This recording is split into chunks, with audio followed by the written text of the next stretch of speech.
Well, it's 8 o'clock on Friday or Saturday? Saturday, I think now. Saturday. The 11th of January 2003. And this is Mark Turin, sitting here in Gangtok, Sikkim, of all places, with retired Professor Asen Balikci, Fellow of the Royal Society of Canada, not so important, but nevertheless pleasant to mention, who is visiting his daughter, Dr. Asen Balikci, who recently received her PhD from SOAS in anthropology, specializing in Sikkim, the Himalayas. It gives me great pleasure just to sit here and ask a few questions, perhaps, to Professor Balikci. We have a short time, it's be dinner time soon, so before then, to start, could you perhaps tell me a few things about your background? For example, in what year and what day were you born? I was born at the very end of 1929 in Istanbul, Turkey. I'm not Turk, I'm not Muslim. My parents were Bulgarian, South Slavic. My father was a fish merchant in the bazaar of Istanbul. And that's where I grew up. Can you tell me perhaps how it was that your parents, your father, came to be a fish merchant as a Bulgarian in Istanbul? Was this a normal thing to be doing at that time? No. My father comes from a village today in northern Greece near the town of Kastoria, near the Albanian border. And he's of Slavic Macedonian stock. My mother comes from a Bulgarian village very close to Istanbul, about 20-25 kilometers north of Istanbul. And my mother's father, my maternal grandfather, had fishing rights given to him by the Sultan in a large lake north of Istanbul. He was the fisherman, and he was also a landlord, a kind of a feudal landlord. So that is where the fishing comes from. My father, he grew up in Istanbul, and he became a milkman. He owned cattle, milked them, and sold the milk to the Macedonian milk shops in Istanbul. But when he married my mother, that was right after the First World War, he inherited his father's-in-law fish business. And that is how he became a fish trader, a fish merchant. The story is much more complicated and is linked up to several Balkan wars, etc., etc. I think you mentioned to me the day before yesterday, when we were talking, that your surname, your family name, Balikci, means fisherman. Exactly. If your father inherited the trade in a way through marriage, no? Yes. How was it that he came to get the name fisherman? You think he might have the name milkman instead? No, because I personally, with my father, my father selected this name. That was right after the Second World War. Before that, our name was Nikolov. But my father was fearing persecution of Slavic Christians in Kemalist Turkey, and that is why he took a Turkish name, his professional, his trade name. Not my mother, not my sister. They are Nikolov. To this day? Yes, to this day, of course, because women don't count legally in Turkey, so it is most important for me, for the young men, to have a Turkish name, so that when I will go in the Turkish army, I would look like a real Turk. Does this mean that your school reports, your school records, etc., were Nikolov? Nikolov. Did you formally change your name? Yes. I was a student in Switzerland at the time, and nobody could understand why I would change my name. I tried to explain about the intricacy of Balkan names, and nobody was able to understand. But anyhow, I changed my name legally. Right. At this time, growing up in Turkey, what was your lingua franca? What did you speak at home and maybe At in home, Bazaar? only Bulgarian. At home, we spoke standard Bulgarian. We did not speak the Macedonian dialect because of my mother, who was Bulgarian. And outside on the street, of course, we spoke Turkish. In school, I spoke French because I went to a French school. The Lazarist fathers in Istanbul. So I grew up with three languages basically, but my Turkish was very poor. My Turkish was Bazaar Turkish. Were your parents both literate? Oh yeah. Absolutely. They were literate in Greek because both of them went to Greek schools, and I can say that their first language basically was Greek. And my father also had gone to French school, and he spoke very good French. Why were you not sent to Greek school? Because by that time there were Bulgarian schools already in existence. Bulgarian meaning also Bulgarian Christian, Orthodox. Yes. But the Greek schools, of course, are Christian Orthodox also. True. Can you give me a sense, since I know nothing about this part of the world and history really, just vague images, what it was like growing up at that time in Turkey? What the major cultural influences were? What young people were talking about? I went to a school to the French school. I can tell you a little bit what environment was there. Most of the school boys at l'école Saint-Benoît were Greek, Jewish, Armenian, and a few Turks, and Levantines like us, of nondescript origin basically. And we were afraid of the Turks. The Turks were much older than us. Purposely, they flunked all their exams and they stayed in class until the age of 25, 26 in order to avoid going to the army. And so there was fear. I grew up surrounded by fear, you see. Never a Turk visited our house. I don't remember for a single Turk having entered our home. Never. Greeks, yes. Jews, yes. Armenians, yes, but never a Turk. So basically the ethnic groups were rigorously segregated. They mixed in Bazaar. In Bazaar they're all mixed. But at home never. What was this fear you speak of? Fear was, of one of pogroms, massacres, the way you want to call it. We always coming from the Turks, you see, who were the dominant ethnic group in the Ottoman Empire, as we know. So we were afraid of a pogrom, what is known. You see. Now a pogrom in the Ottoman Empire usually came at appropriate moments of war.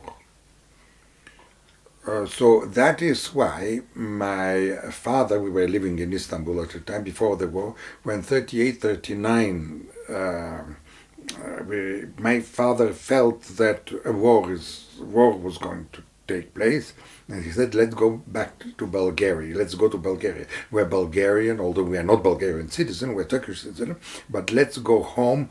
We will not be massacred. While in Istanbul, in Turkey, we were in a dangerous position. So we went at the beginning of the war, we went back to Bulgaria, and we left 3 days before the arrival of the Red Army in Bulgaria. You left to where? To Istanbul, back to Istanbul. Back to Istanbul. So, how long was your sojourn in Bulgaria in total? 4 or 5 years. Was your education continuous? You just picked up literally in Bulgaria where you In left Bulgaria, off? I went to Bulgarian school. The divisions you speak of in Turkish society, at least between your society and maybe standard Turkish society at that time, would you say the differences were primarily religious, or were they more than that cultural in terms of etiquette, cuisine, habits? Everything. Not cuisine. Cuisine is the same, or roughly the same, but etiquette, language, ethics, worldview, basically culture. Fundamentally different. I mean, you can feel it in Greece today, in northern Greece, where there is an important Turkish community. You see, it is the Bulgarians, Macedonians, Slavo-Macedonians in northern Greece. There were hundreds of thousands. They melted in Greek society. The Turks, no. They remain Turk. You see, a Muslim cannot change religion. Such a thing is unheard of. It has taken place, today it takes place in Bulgaria, but among the gypsies. The gypsies who are Muslim, but they now have started joining evangelists, American evangelist churches, for the material benefits and with the hope to immigrate to America one day. But Turkish Muslim, no. So by the age of 10, you had already travelled to Bulgaria and back again to Turkey? Yes. Essentially. Thereafter, did you continue to live in modern Turkey? Or? Until 46. 46, with the first boat that crossed the Mediterranean, which at the time was still full with mines, my father decided that my sister and myself should go and study in Switzerland. So 46, we arrived in Geneva, and I went there to a private school, l'École Internationale de Genève, and became fully French-speaking, which is the language I know the best today. So I studied for the Baccalauréat Français, and then studied at university, economics and sociology. To backtrack a little, I'm intrigued by the move, firstly to Bulgaria. I take it that the war passed you by with a little event, essentially? No great tragedies in your family at that time? Or? No, we were bombarded. The Americans bombarded Sofia in January 43. Our apartment block was not destroyed, but it was hit.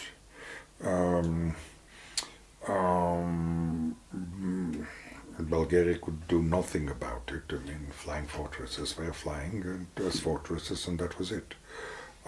We ran away and we were evacuated to a small town. Our situation there was not much better because the partisans were attacking and the army was chasing them and hitting back. Tragic moments, difficult to understand. Do you have memories of the war? Yes, from that war, yes. From that period? Because we were school children. I will never forget one day 6 partisans were killed in town and their bodies were thrown in front of the church in the little town. And we school children were obliged to walk in front of them and look at them. That was spring 1944. So every night we used to hear machine gun fire not far from our house.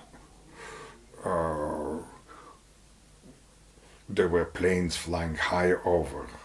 There were American planes from Sicily going to bombard the Romanian oil fields and going back. Some of them would go astray, you know, and will fly low. Maybe they have been hit. And so we were looking at these planes flying low and barely, you know, managing to go back. So that was, these were. Difficult times. Difficult time. Do you think, in retrospect, that your father made the right decision to leave Turkey before the war and go to Bulgaria? And Bulgaria is bombarded. You could have been hit.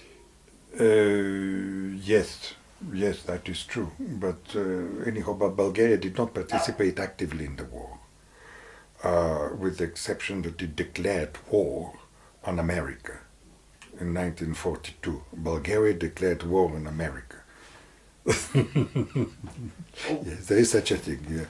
You are in the Balkans. What was the rationale for that, do you think? Because the Germans were in the country. They occupied the country, and Hitler wanted the Bulgarian army to be sent east against the Soviet front, and Bulgaria refused. That's the king.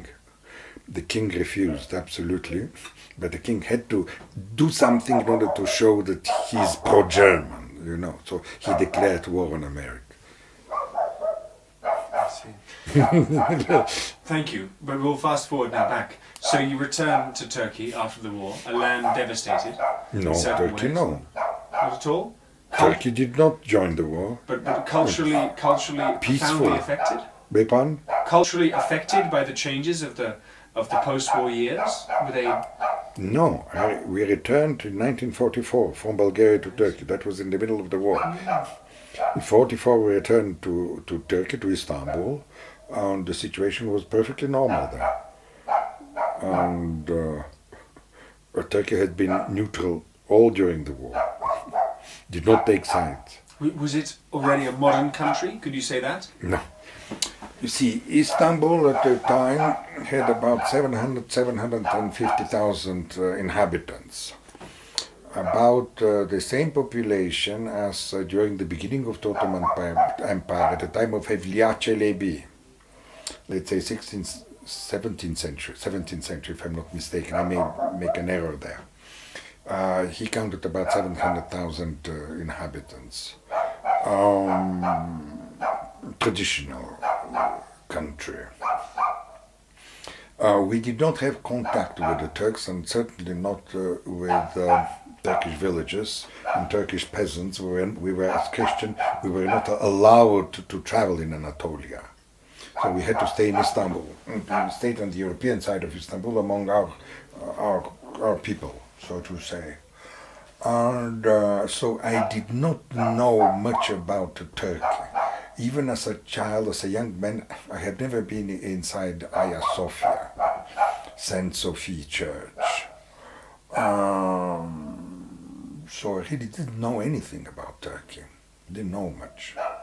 You mentioned the day before yesterday. I learned about Turkey much later, when I read the book by Mahmud Makal, An Anatolian Village, written in 1953, if I'm not mistaken. And that was Turkey opening for you. That was the beginning of understanding about. Then I understood what life was in a Turkish village at the time when I was an adolescent. Ironic. You mentioned the other day that your first encounter with modernity was the American Marines. Could you tell the story again, please? As a matter of fact, that was the second. I will tell you about the real first one. The real first one was in 1940 in Bulgaria. In Bulgaria, we had just arrived from Istanbul to Bulgaria. I had an uncle. His name was Lazar, Uncle Lazar, who was a Bulgarian officer during the First World War. During the First World War, Bulgaria joined Austria and Germany and fought against the French and the British in Macedonia in the Thessaloniki front. And my uncle was active there on horseback. And there were also German artillery, German officers near him. He was an officer, my uncle. And he knew some German, and 1940, the German army entered Bulgaria on its way towards Greece and Yugoslavia. I was 10 years old, and my uncle declared, the German army is arriving, it is crossing the country, and right now we were told that the first units are near Sofia, practically inside Sofia, going south towards Greece. Let's go and see them. Maybe I will find some of the old German officers that I knew on the front there in Thessaloniki when we were fighting the Maréchal Franchet d'Espéré. You see. So he took me with him, I was 10 years old, to go and search for the German officers. He was terribly excited and he expected to see the German officers on horseback and the soldiers, infantry walking. And yet we didn't see any Germans on horseback. There were just half-tracks, tanks, trucks, etc., etc. So he was terribly disappointed. That was my first contact with modernity. You see, it was the German army.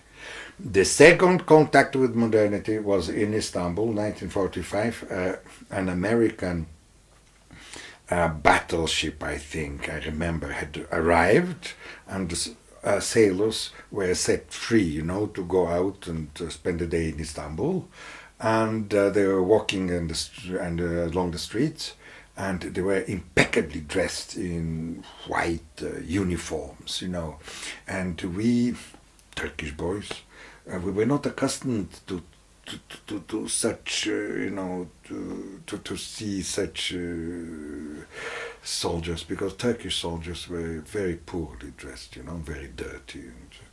So all of a sudden, elements like this can be considered as markers of cultural distance. Not only difference, but distance.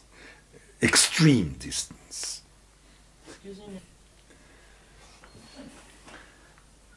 Now to fast forward to the moment you were telling me about. So, at a certain point, your father thinks, or you think, Geneva, after the war, this is the place to study, in French. Yeah. What is the rationale behind this? Geneva, the rationale is that we, people from the Balkans, are not cultured. We have no culture. This is what you believe or what your father believes? Or? Everybody. It's not me or my father. Everybody in the Balkans, we are not cultured. I see. West Europeans are cultured. The French are cultured, the Germans, the British, and of course the Swiss. So in order to become cultured, we have to go and study there. And when we come back, we speak a Western language, and we have a profession. We have studied medicine or law, etc., and we are considered cultured. And that is also today, until now. Is the same the case now for Turkey? Absolutely, absolutely. Why Geneva? Why not London? Traditionally, 19th century, many students from Eastern Europe used to go to Geneva, including Lenin. He was there. At Café Landolt in Geneva, there is a table where Lenin used to stay and to write and chat with colleagues. So, and it is always also easy to find some distant uncle, etc., who had been there to study. So we went there. Both of you, you and your sister? My sister and myself. My sister, she went to university, she's 4 years older than me, to study literature, and I went to school to study for the baccalaureate. At what age we're talking now? I was exactly 50? 16. So this strikes me as the third serious and rather more long-lasting encounter with modernity. Yeah. What were your impressions Very when you definitely. arrived? What was the... My impression was, now don't forget that I arrived there in Geneva in a very favorable environment, to say the least, in private school. And my feeling was that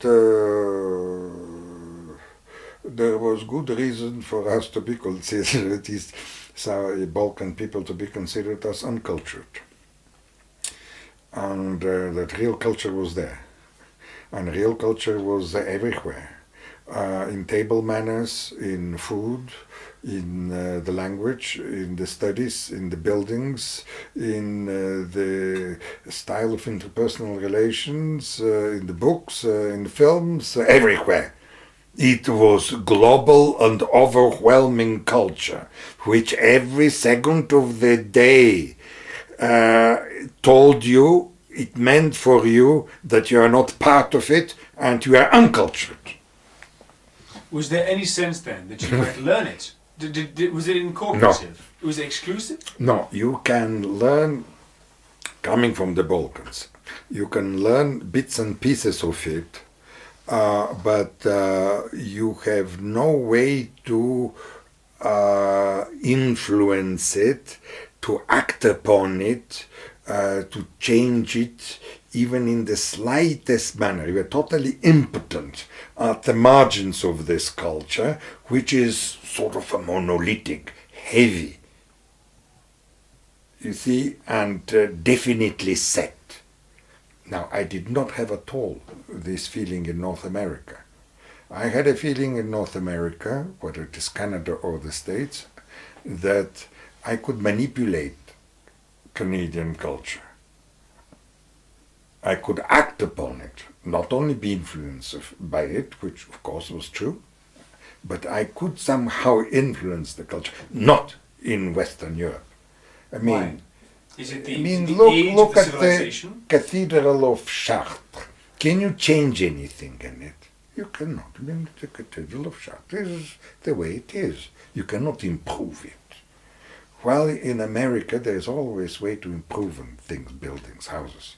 I have improved my house in Montreal 10 times. In Paris, you cannot do it. You cannot improve. You can paint. So you see, things are fixed there.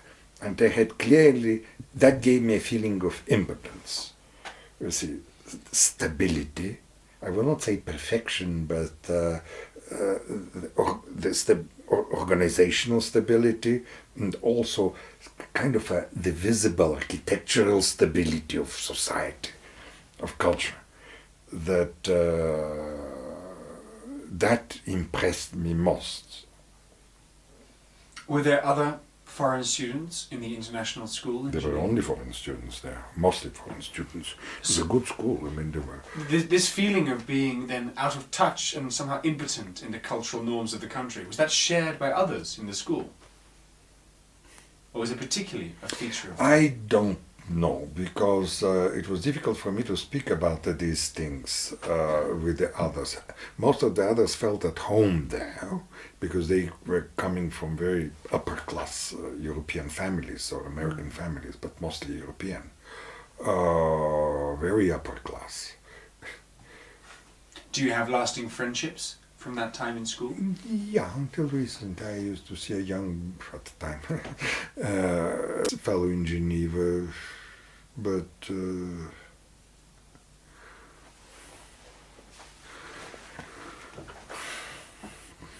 Anthropologists whom I've met, some others whose work I've read, speak of early on in their lives finding a culture clash, finding themselves on the outside of a cultural norm, viewing the inside, and that as being some way early training for anthropology.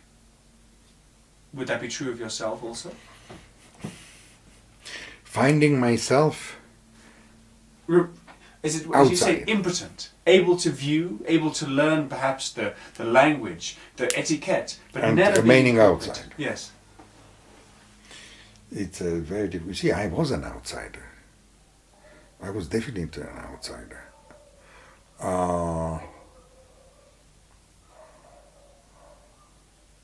That's it. I was at the periphery. The only time I was not, the only society in my life I was not at the periphery was when I was a school child in Sofia during the war. 4 years. 4 years, 5 years during the war. In Istanbul, going back, I was definitely a foreigner. Definitely. In Geneva, definitely a foreigner. Then going to Canada, definitely a foreigner.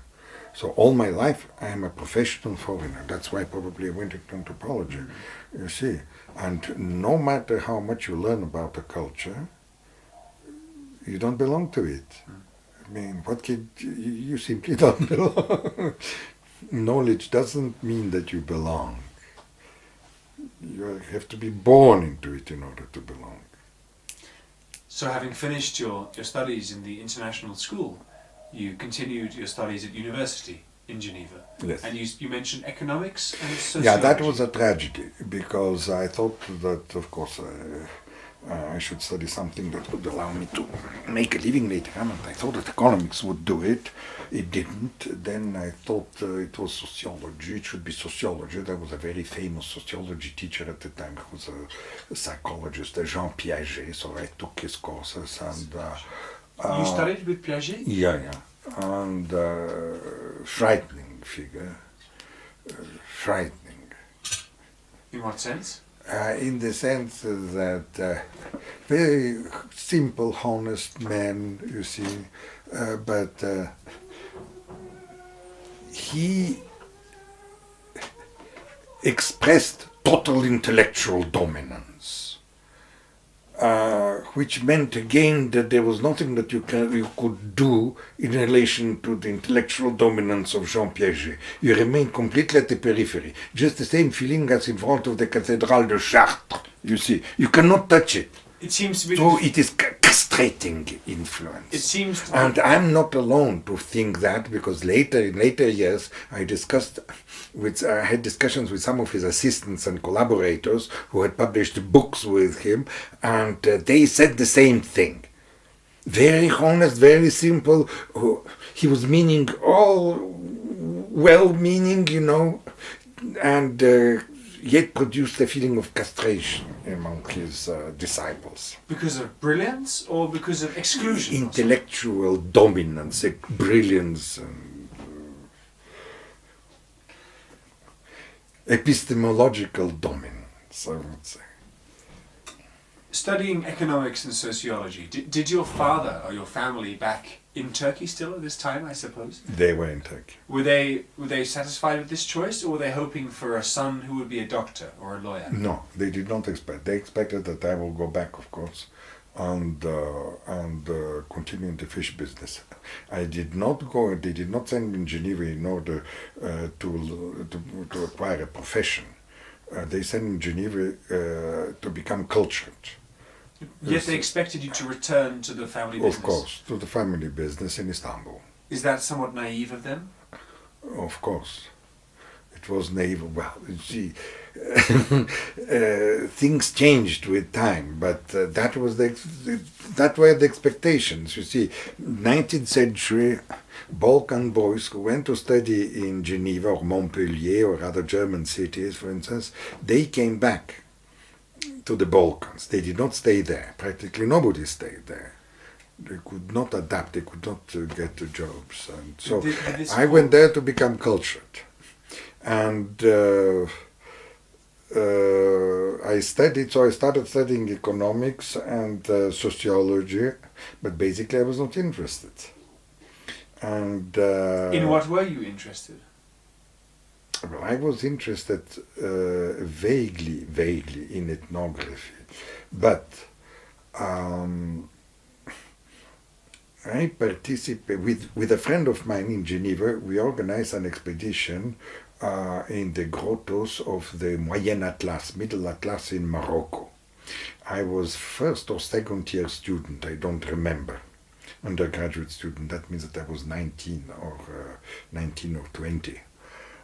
We drove from Geneva to Morocco, and my friend was a biology student. He went inside a cave looking for microscopic fauna inside the cave with a rope. I was holding the rope. Then I got fed up holding the rope in my hands, and I tied it up to a tree.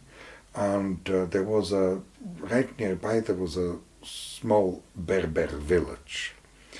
I started walking among the houses of the Berber village, and at the end of my walk, I decided to study ethnography. I didn't know about anthropology. I knew that ethnography was the science that studies traditional folk people. What had occurred or happened to you during that walk? There was a feeling of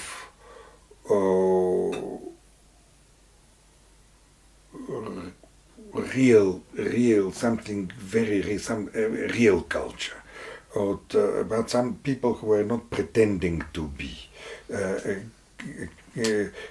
People who had produced everything in their village and who have built their houses themselves. A very, very traditional environment. And I had become an ethnographer at the end of the day. If I may venture a slightly psychological question here, does it also have to do you think, with the feeling of you being excluded from, feeling impotent, castrated, you have mentioned, in Geneva, and yet here feeling this is a culture you could understand or become part of? Not that.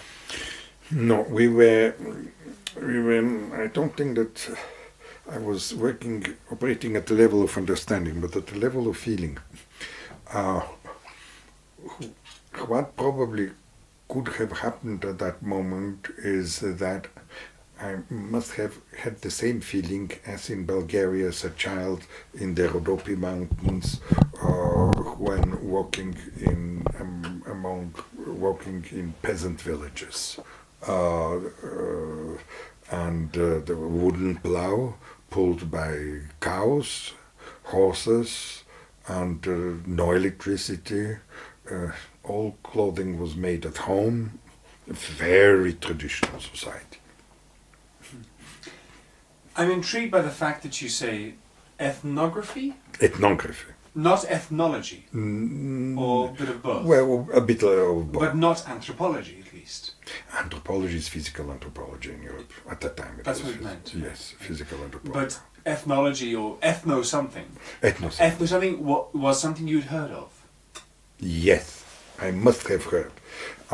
Because at the end of my studies of sociology and economics, I decided, I went to the museum in Geneva and asked to become an assistant there. And I was put to classify African objects. And this with the aim of learning about ethnography. And there I bought the Manuel d'ethnographie de Marcel Mauss. He had published a manual of ethnography, Marcel Mauss. I bought and started reading it in order to become an ethnographer, you see. And during the day I was classifying, cataloging African artifacts.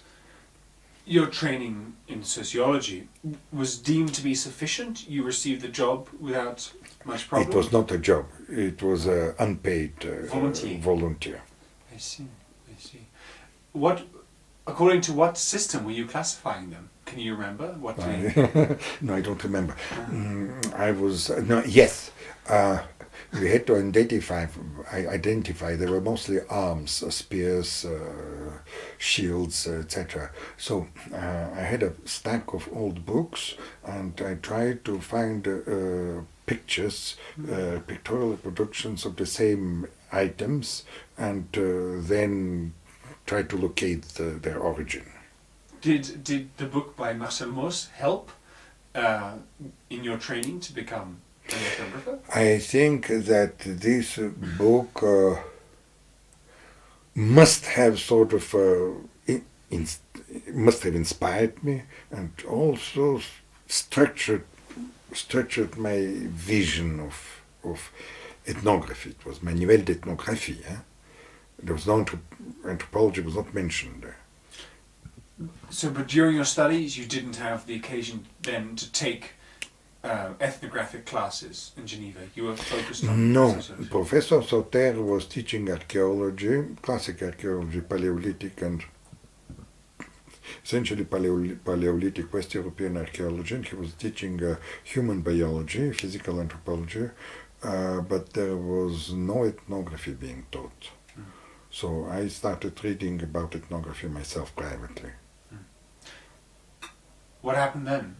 Then I completed my degrees in Geneva, and there was no teaching of ethnography in Geneva. There was teaching of ethnography in Neuchâtel. Again, I went there as a student and as a voluntary worker, benevolent worker in the museum in Neuchâtel.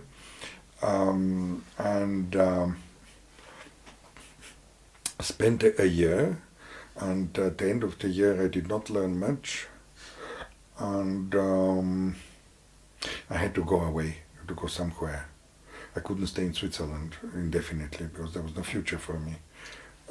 Passport-wise or visa-wise, were you allowed to remain? No, I was allowed to remain. I had no problems with passport. I was a Turkish citizen, but money became a problem, and essentially I had no professional future. Through relatives, I obtained a Canadian visa and went to Ottawa to study library science in order to become a librarian. You did that? Yes, and have an income.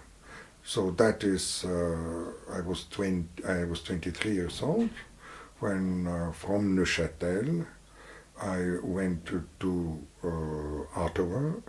I completed my degree in library science within less than a year, one semester. And then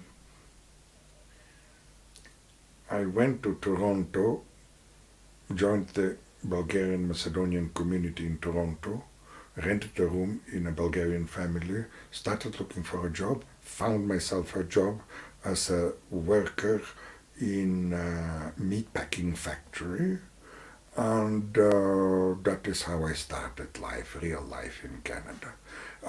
These few months that I spent in the factory probably were the most creative time in my life, because I understood what real life meant, far away from private school in Geneva and ethnographic museums. And by the time that you were planning to go to Canada, had your parents in Turkey more or less given up on the idea of you coming back to join the family business? Yes, they started giving up on the idea. Were they upset? But they told me that they cannot support me any longer. I was 23 years old, so I should go and try to make a living by myself. Were they angry? No. They were reconciled to your decision? They were reconciled, there was no problem about that, only I should make a living for myself at the age of 23, that was enough. Was it very clear to you that there was no point in going back with a degree from Geneva to Turkey and trying to find work, intellectual or academic? No, that was absurd. That wouldn't have happened? Absurd, that wouldn't happen. That didn't, first of all, it was impossible. I was not a Turk. In Turkey I was not a Turk. I was a Turk in Geneva. So I started working during daytime, and during night time in Toronto I was taking notes about social life of the Bulgarian Macedonian community in Toronto. Based on your understanding of what the manual of Marcel Mauss taught you about note-taking, or was it rather instinctive? It was instinctive. It was, although I had the manual always with me. I arrived with this manual in Ottawa. So I started taking notes every evening very systematically. After the meat factory? No, after every evening, after the meat packing factory. Yes. And I was continuously searching for a job. And one day I received 2 job offers. In the morning, I received a job offer from a private school in Toronto to teach French language there. Swiss French, of course. Right. Mm-hmm. And in the afternoon, a phone call from the National Museum of Canada, where I had introduced myself previously. And they told me that their folklorist, their cataloger in folklore, had quit his position, and they were 6 months' salary left, would I go there in order to continue cataloging the French-Canadian, so-called French-Canadian collection? I Not a difficult said choice. no to the private school in Geneva, and first thing that I did is to go to the bookstore and buy Ruth Benedict's Patterns of Culture, and with this book I got on the bus to Ottawa from Toronto, and I arrived in Ottawa. With your bags? With my bags and Ruth Benedict's Patterns of Culture. So you broke immediately with Toronto at that point? The meat packing Immediately. was finished. Just to go back one moment, you mentioned that the period in the meatpacking factory, soon after arrival in Canada, was one of the most creative. Was that because of the work you were doing in the evenings, in terms of... Both. Well, can you describe something about the factory then? It was... The factory, it is the first time in my life that I discovered what it meant for a human being to make a living. Until then I have been entirely supported by my father. I was sort of a middle class. And basically I believed that money grows on trees or something like that. And my stay in Geneva also, marginalized my perception of normalcy. So my first contact with normal life was in this factory in Toronto, where I had to go every day to work, and it was real work. What was your salary? Oh, I don't Do you remember? I don't remember. But I could pay rent, and I could buy necessities, etc., of course. And I discovered at that time what it means to be a worker, essentially, in North America. But now to Ottawa. You arrive with your suitcases, with Ruth Benedict and the Manuel of Maus still. Manuel of Maus and my Toronto field notes. So immediately in Toronto, in Ottawa, in the museum, during the day, I was cataloging French-Canadian folklore, which turned out to be 95% and more French from France. Better preserved in Canada than in France. The periphery. The periphery.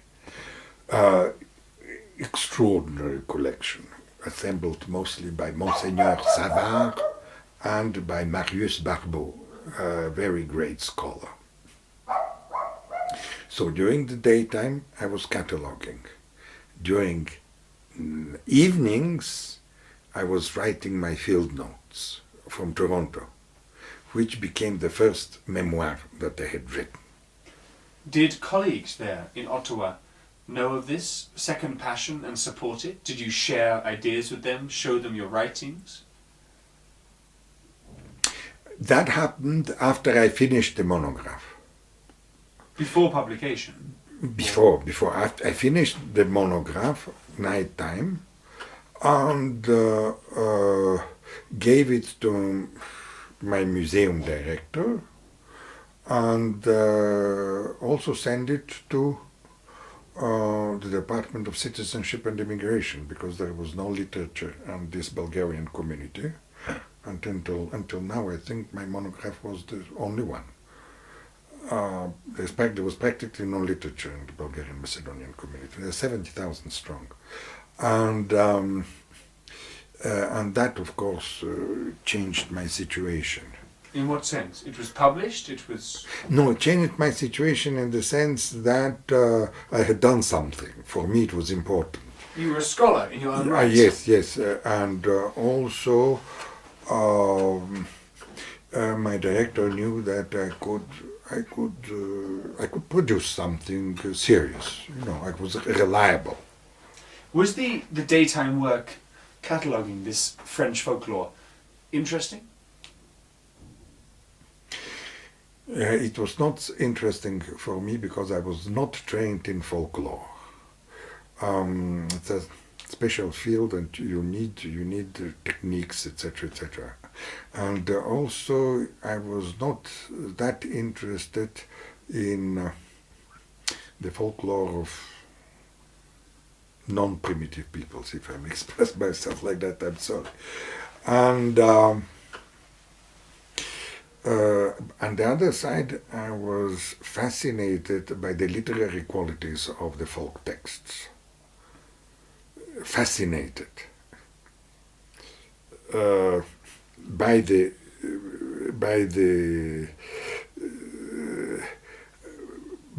folklore's literary texts, you see. What does it mean to classify this? What were you actually doing? Were you making card indexes, or? Many things, you see. For instance, from one song, Les Trois Petits Canards, ou La Chanson de Roland, you will have 100 and 150 different versions. So you had them all in front of you.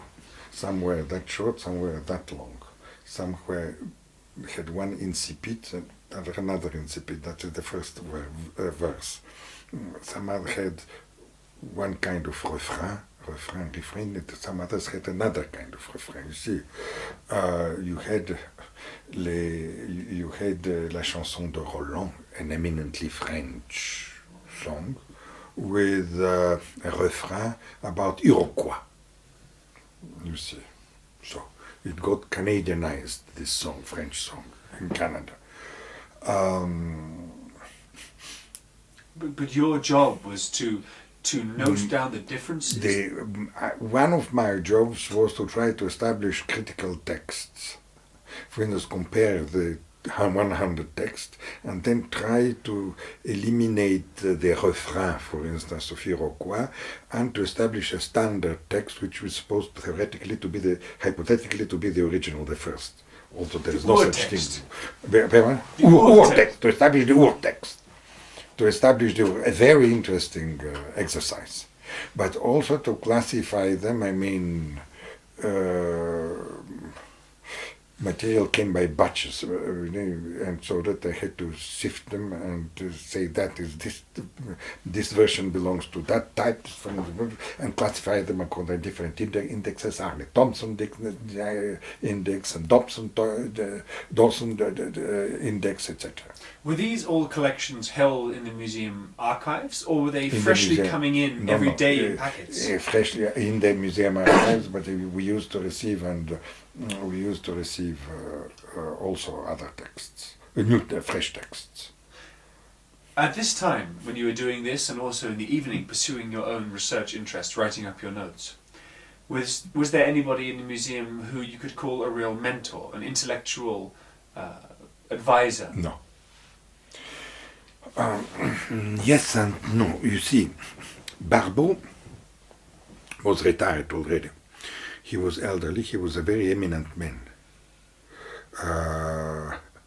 But he had published well over 100 books and 1,000 articles. He was a graphoman. He was a graphoman. And couldn't stop writing, couldn't sleep. He was an insomniac, so he will wake up in the middle of the night, stay in bed and write. So we shared an office. I had a corner of an office, of his office, behind a screen. And the screen consisted, and on the screen was hung a shilkat blanket. These are beautiful things from the West Coast, original shilkat blanket. Today they are priceless. And my office was full with West Coast artifacts that were collected, that nobody knew to whom they belonged. You know, it was all vague. We received one day a very heavy package from British Columbia that they put on the floor. I used to put my feet on top, you see. It turned out to be full with West Coast coppers, ceremonial engraved shields that the mounted police had confiscated during potlatches, because the potlatches were forbidden and shipped to the museum, and I used them as leg rests, you see. That was, you see the atmosphere there in the museum. Diamond Jeunesse was still alive. Diamond Jeunesse was a very senior figure. He had written the classical ethnography of the Central Eskimos, and at that time, my first publication, as a matter of fact, was the biobibliography of Diamond Jeunesse. No, but I couldn't communicate with him. See, he was about 8 years old. I was a very young man. There was Marcel Rioux. He was French Canadian. He was my immediate superior. He was my chief. He was open-minded, but he was not well trained either. He was half trained in Paris. He was ignorant of American literature. He was doing fieldwork in French Canada. I would say no. I did not have a mentor at that time. The lingua franca and the language of intellectual debate in the museum was French? Was both French and English. At this point, were you conversant and comfortable in English completely? More or less. Hmm. More or less. So what was your first real encounter with ethnography outside of your own immigrant community? Well, that was going to study for a PhD. You see, I married when I was in the museum. A child was born. I went to see my director and asked for an increase in salary, and he said no until you get a higher degree. So I had to get a higher degree. You had a BA at this time? Something like licence. Licence would be equivalent to BA/MA, something like that. So I needed a higher degree. Higher degree, I knew in Europe, in Neuchâtel, for instance, I could go and present a dissertation there. That's all. You didn't study. There were no course requirements. You presented a dissertation. Now, I had presented a PhD dissertation project in Neuchâtel on the Mzap. That is central Algeria in the desert. It's a group of oases. And I had assembled the bibliography of the Mzap and wrote research projects on the Mzap for Neuchâtel at the time. Now, I was told, that I need a higher degree. And I told myself, well, I have to go to Neuchâtel. Everybody advised me against it. And my colleagues there in the museum told me you should go and study in the States. Your English is good enough, I was told. You had completed your Bulgarian Macedonian Yes. It was published? It was mimeographed and distributed in various government departments and libraries, etc., etc. And it was published in sections. It started being published in encyclopedias, articles, references. And so I started searching where on earth to go to the States to study anthropology. You had ruled out Neuchâtel. You had decided. Gradually, I started ruling it out because everybody was telling me, "Don't go to that godforsaken place. Who has ever heard about Neuchâtel?" Then something happened about West Coast. A student from Columbia University came to study precisely the West Coast coppers. And he was trying to the mineralogical to make a mineralogical analysis of the coppers, trying to discover where the copper as a mineral came from Alaska as native copper or from Peru. It was a mysterious subject. And he spent about a week in the museum working in my office. We shared an office. And he came from Columbia University. What was his name? Paul Hazard. I remember his name. I never found anything after that about him. And I told him about my situation. That he said, "Go to Columbia. It's a good university." The only thing, well, but you know, in English I couldn't write even a application in order to be accepted. Write it in French and send it to Professor Konrad Arnsberg. He reads French very well. I did so, and I was accepted. This is year 50 something? 57. 56 or something. And I was accepted. For a PhD program? For a PhD program by Professor Konrad Arnsberg. And I went to Columbia. Columbia, I had the same feeling as when I arrived at the international school in Geneva. I came from an uncultured place to a cultured place, you see. And now I'm coming from an uncultured place, that's the National Museum of Canada, going to a cultured place. Had exactly the same feeling. Was it your first time in the States? In the US? I spent a few days in the States previously. But it was the first time in New York City. No? Manhattan? Yeah, Manhattan. Uptown, West Side? Uptown, West Side, 116th Street, etc., etc. Lovely.